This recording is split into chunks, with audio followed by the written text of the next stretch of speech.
Perkenalkan,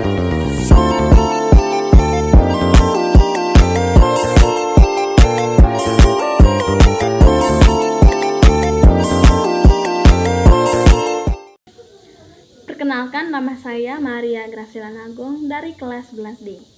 Di sini saya akan menjelaskan larutan penyangga, di mana di sini terdapat pengertian, jenis, dan prinsip kerja larutan penyangga. Yang pertama, saya akan membahas pengertian larutan penyangga. Larutan penyangga merupakan larutan yang dapat mempertahankan pH-nya meskipun ditambah asam ataupun basa, atau bahkan ditambahkan dengan air. Jika tubuh manusia pH-nya tiba-tiba naik atau turun, akibat masuknya larutan asam atau basa, maka akan sangat berbahaya hingga menyebabkan kematian. Sehingga tubuh manusia harus selalu tetap dijaga keseimbangan keasamannya atau pH-nya. Untuk menjaga keseimbangan asam tersebut, maka tubuh manusia harus memiliki sifat sebagai larutan penyangga atau buffer. Dengan adanya sifat larutan penyangga, maka tubuh manusia dapat mempertahankan pH-nya walaupun menerima berbagai penambahan zat yang mengandung asam atau basa. Tubuh manusia harus bisa mempertahankan derajat keasamannya atau pH agar bisa menjalankan fungsinya serta tidak membahayakan kesehatan. Di antaranya adalah pada reaksi pemecahan protein di dalam asam lambung oleh enzim peptidase yang akan berjalan dengan baik jika cairan lambung mempunyai pH-nya sama dengan 3. Oksigen dapat terikat dengan baik oleh butir-butir darah merah jika pH-nya sekitar 6,1 sampai 7.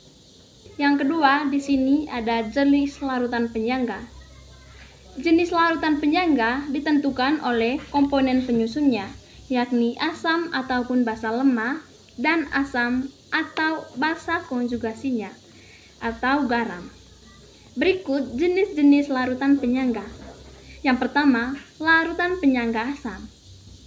Larutan penyangga bersifat asam apabila terdiri dari campuran asam lemah dengan basa konjugasinya. Contohnya adalah CH3COOH dengan CH3COONA atau CH3COO-.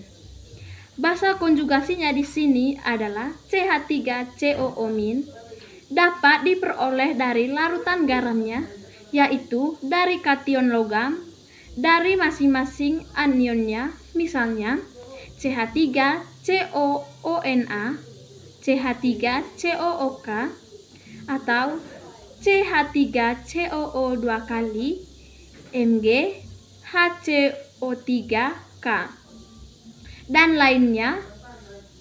Contohnya, asam lemah dan basa konjugasinya adalah HCOOH kurang HCOO- menghasilkan H2CO3-, HCO3-, H2PO4 kurang HPO42 HF-F.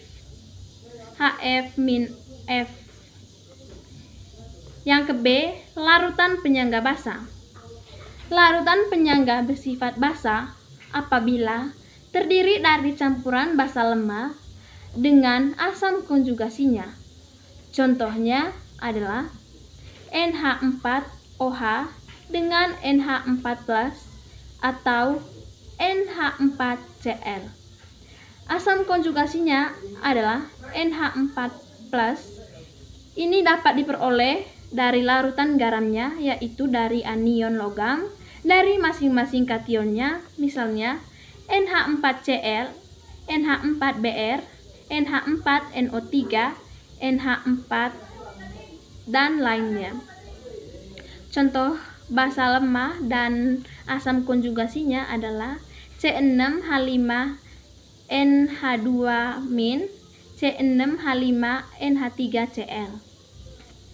Yang ketiga, pembuatan larutan penyangga. Pembuatan larutan penyangga terdiri dari dua cara, yaitu secara langsung dan tidak langsung. Pembuatan secara langsung dilakukan dengan yang pertama, mencampurkan asam lemah atau Ha dengan garam basa konjugasinya atau La yang dapat terionisasi menghasilkan ion amin. Yang ke B, mencampurkan basa lemah atau B dengan garam asam konjugasinya atau BHX yang dapat terionisasi menghasilkan ion BH+. Contoh, CH3COONA tambah CH3COOH NH4Cl tambah NH4OH. Pembuatan larutan penyangga secara tidak langsung dilakukan dengan yang pertama, mencampurkan suatu asam lemah dengan jumlah berlebih dengan suatu basa kuat sehingga bereaksi menghasilkan garam basa konjugasi dari asam lemah tersebut. Yang kedua, mencampurkan suatu basa lemah dalam jumlah berlebih dengan suatu asam kuat sehingga bereaksi menghasilkan garam asam konjugasi dari basa lemah tersebut. Contoh, CH3COOH tambah NaOH menghasilkan CH3COONA tambah H2O. NH4OH tambah HCl menghasilkan NH4Cl tambah H2O. Yang keempat, prinsip kerja larutan penyangga.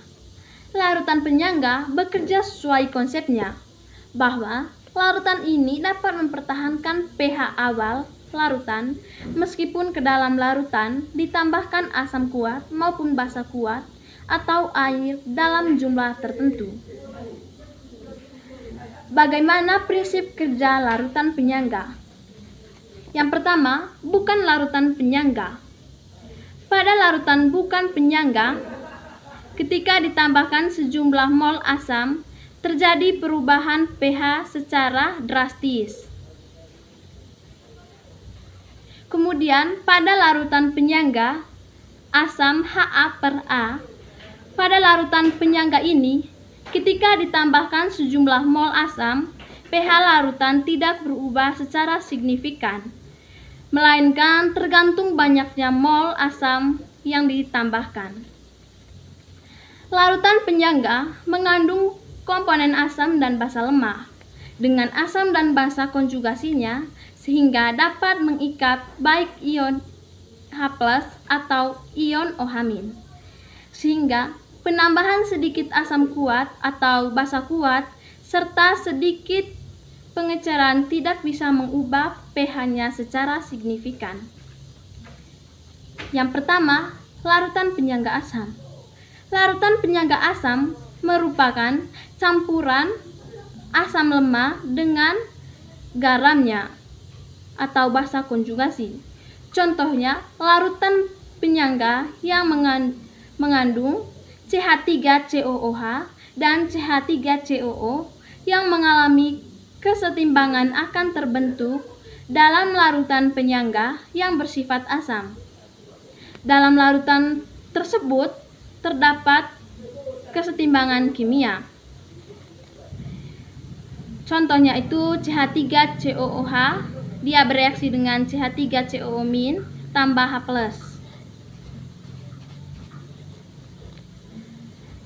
Yang berikutnya ada prinsip kerja larutan penyangga asam sebagai berikut. Yang pertama, pada penambahan asam. Pada penambahan asam, ion H+ dari asam, prinsip kerja larutan penyangga asam sebagai berikut. Yang pertama, pada penambahan asam. Pada penambahan asam, ion H+ dari asam akan menambahkan konsentrasi H+ pada larutan dan menyebabkan kesetimbangan bergeser ke kiri, sehingga reaksi mengarah pada pembentukan CH3COOH Artinya, ion H+ yang ditambahkan akan bereaksi dengan ion CH3COO- membentuk molekul CH3COOH. Dengan kata lain, asam yang ditambahkan akan dinetralisasi oleh komponen basa konjugasi menjadi CH3COO-. Oleh karena itu, pada kesetimbangan baru tidak terjadi perubahan konsentrasi ion H+, sehingga pH dapat dipertahankan. Yang kedua, pada penambahan basa. Bila yang ditambahkan adalah suatu basa, ion OH- dari basa akan bereaksi dengan ion H+ dan membentuk air, sehingga dapat menyebabkan keseimbangan bergeser ke kanan dan konsentrasi ion H+ tetap dipertahankan. Selain itu, penambahan basa juga menyebabkan berkurangnya komponen asam seperti CH3COOH. Berkurangnya komponen asam inilah yang menyebabkan reaksi bergeser ke kanan. Dengan kata lain, basa yang ditambahkan akan dinetralisasi oleh komponen asam lemah menjadi CH3COOH. Basa yang akan ditambahkan tersebut bereaksi dengan asam CH3COOH dan membentuk ion CH3COO- dan air. CH3COOH tambah OH- terionisasi menjadi CH3COO- tambah H2O. Oleh karena itu, pada kesetimbangan baru tidak terjadi perubahan konsentrasi ion H+, sehingga pH dapat dipertahankan. Yang ketiga, pengeceran. Pada penambahan air atau pengeceran, derajat ionisasi asam lemah CH3COOH akan bertambah besar, yang berarti jumlah ion H+ dari ionisasi CH3COOH juga bertambah. Akan tetapi, karena volume larutan juga bertambah, pengaruh penambahan konsentrasi H+ menjadi tidak berarti. Dengan demikian, nilai pH larutan tidak mengalami perubahan. Yang ke-B, larutan penyangga basa. Pada campuran basa lemah dan garamnya, asam atau asam konjugasi. Contohnya, pada NH3 dan NH4+ yang mengalami kesetimbangan, akan terbentuk larutan penyangga yang bersifat basa. Dalam larutan tersebut terdapat kesetimbangan kimia. NH4OH direaksikan dengan NH4+ tambah OH-. Baik, sekarang saya akan masuk pada perhitungan pH larutan penyangga. Yang pertama, perhitungan pH larutan penyangga. Untuk melakukan perhitungan pH larutan penyangga, maka kita harus memahami dulu larutan penyangga tersebut bersifat asam atau basa. Berikut klasifikasi larutan penyangga dan dirumuskan perhitungan pH-nya. Yang pertama, larutan penyangga asam. Larutan penyangga bersifat asam apabila terdiri dari campuran asam lemah dengan basa konjugasinya. Contohnya adalah CH3COOH dengan CH3COONA atau CH3COO-, basa konjugasinya CH3COO- ini dapat diperoleh dari larutan garamnya, yaitu dari kation logam dari masing-masing anionnya. Misalnya CH3COONA, CH3COOK, CH3COO 2 kali Mg, HCO3K, dan lainnya. Perumusannya larutan penyangga yang bersifat asam adalah sebagai berikut, di mana H+ sama dengan Ka kali Na per NBK. pH sama dengan min log H+. Keterangannya di sini, Kn sama dengan tetapan ionisasi asam lemah, Na sama dengan jumlah mol asam lemah, NBK sama dengan jumlah mol basa konjugasinya. Yang ke B, larutan penyangga basa. Larutan penyangga bersifat basa apabila terdiri dari campuran basa lemah dengan asam konjugasinya. Contohnya adalah NH4OH dengan NH4+ atau NH4Cl. Asam konjugasi NH4+ ini dapat diperoleh dari larutan garamnya, yaitu dari anion logam dari masing-masing kationnya, misalnya NH4Cl, NH4Br, NH4NO3, NH4L, dan lainnya. Perumusan larutan penyangga yang bersifat basa adalah sebagai berikut. OH- sama dengan Kb kali Nb per NbK. POH sama dengan min log OH-. pH sama dengan 14 kurang POH. Keterangannya, Ka sama dengan tetapan ionisasi asam lemah, Nb sama dengan jumlah mol basa lemah, NaK sama dengan jumlah mol asam konjugasinya. Baik, sekarang kita akan masuk pada contoh soal. Contoh soal yang pertama, di mana soalnya itu suatu larutan terdiri dari campuran antara NH3 dengan konsentrasi 0,1 m sebanyak 50 ml dan 100 ml larutan NH4Cl 0,5 m. Maka tentukanlah apakah larutan tersebut merupakan larutan penyangga. Yang ke B, tentukan pH-nya. Di sini diketahui Kb-nya sama dengan 10 pangkat min 5. Jadi, diketahui di sini konsentrasi NH3.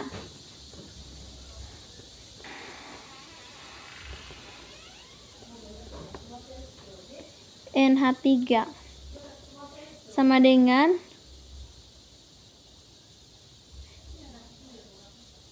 0,1 m. Kemudian ada volume NH3 sama dengan 50 ml. Ada konsentrasi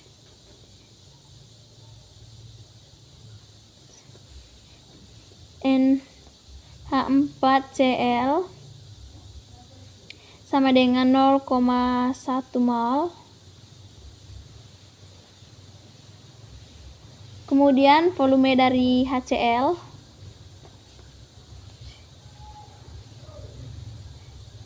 volume dari NH4Cl itu sama dengan 100 ml.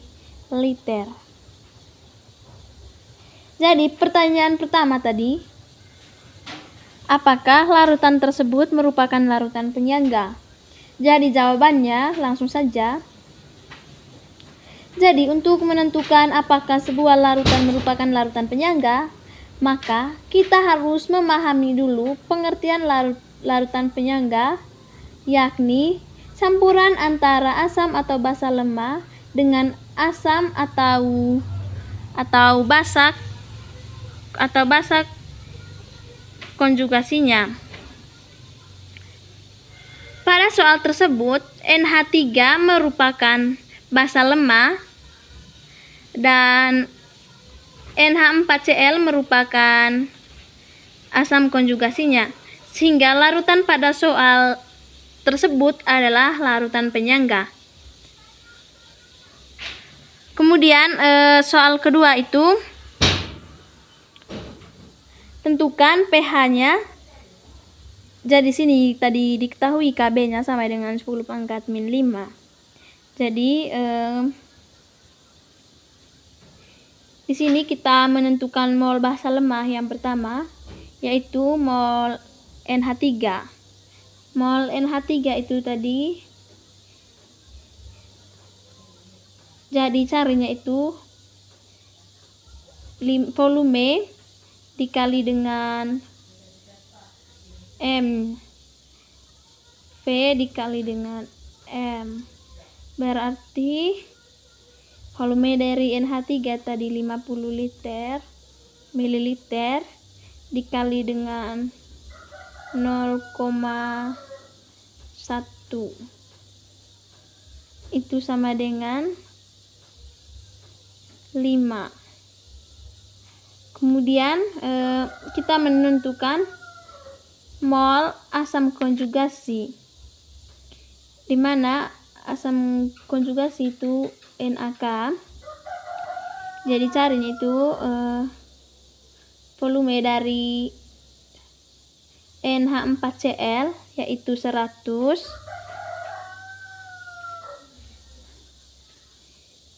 sama tadi dengan cari mol di atas. Jadi ini minimal kali dengan M. 100 dikali dengan 0,5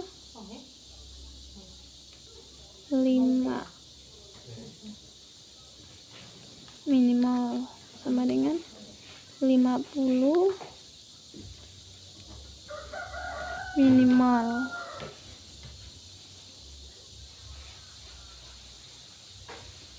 Jadi yang ketiga itu menghitung ion OH-. Jadi karena di sini tadi diketahui Kb-nya, maka OH-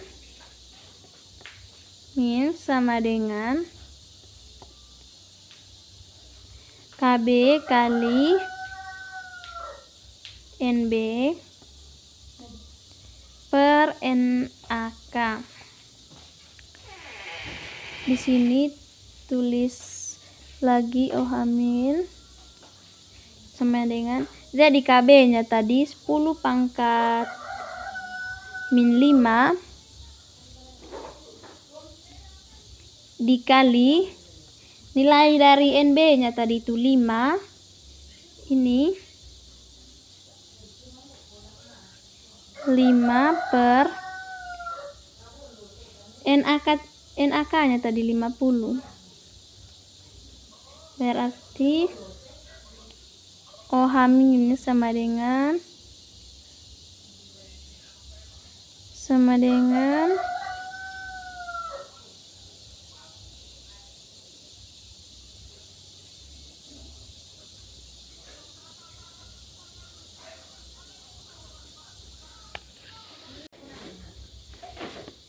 jadi OH- sama dengan 10 pangkat min 5 dikali 0,1 di OH-nya itu sama dengan 10 pangkat min 6. Kemudian kita masuk pada untuk menghitung pH.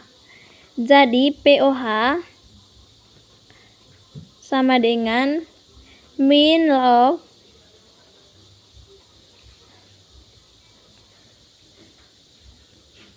OH-. Ini O ya, OH-. Kemudian di bawahnya lagi pOH sama dengan min log